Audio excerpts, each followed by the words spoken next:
Pemerintah provinsi telah melakukan sidang upah bersama Serikat Buruh dan Asosiasi Pengusaha guna menghasilkan rekomendasi kenaikan upah minimum provinsi 2026. Gubernur NTB lalu Muhammad Iqbal mengatakan, perhitungan UMP tahun 2026 mengacu pada formula peraturan pemerintah 51 dengan menghadirkan formula kondisi tertentu di daerah seperti memperhatikan kondisi inflasi dan pertumbuhan ekonomi daerah. Dari hasil sidang upah telah ditetapkan kenaikan UMP pada angka 2,7% atau naik Rp72.000 dari UMP tahun 2025, sehingga total upah minimum provinsi NTB ditetapkan sebanyak Rp2.670.000. Dan ini proses ini sudah panjang dilakukan, diskusi, pembahasan sudah panjang dilakukan.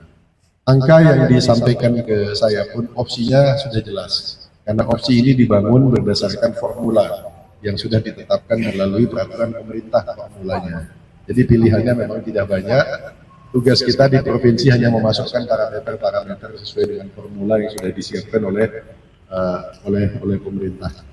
Sementara itu, Ketua Asosiasi Pengusaha Indonesia (APindo) NTB bersama Ketua Konfederasi Serikat Pekerja Seluruh Indonesia (KSPSI) NTB bersepakat menerima kenaikan upah minimum provinsi UMP 2026 sejumlah Rp70.000 tersebut. Mengukur pertumbuhan ekonomi dan juga inflasi. Nah, ini kan tidak bisa diatur, tidak bisa ditentukan karena memang begitu adanya. Namanya pertumbuhan ekonomi, kalau dia katakanlah memang sedemikian rupa, ya kita bisa lihat sendiri nanti di lapangan seperti apa pertumbuhan ekonomi kita.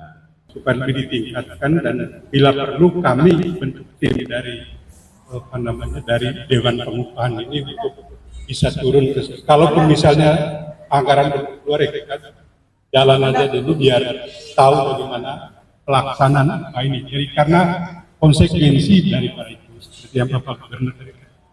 Lalu Muhammad Iqbal menambahkan, selain menetapkan kenaikan UMP, pemerintah provinsi juga berkomitmen mengawal dan memastikan pembayaran upah pekerja sesuai dengan ketetapan oleh perusahaan. Jika ditemukan pembayaran upah tidak sesuai ketentuan, maka perusahaan terancam sanksi secara perdata hingga pidana. Sirajuddin, TVRI Nusa Tenggara Barat melaporkan.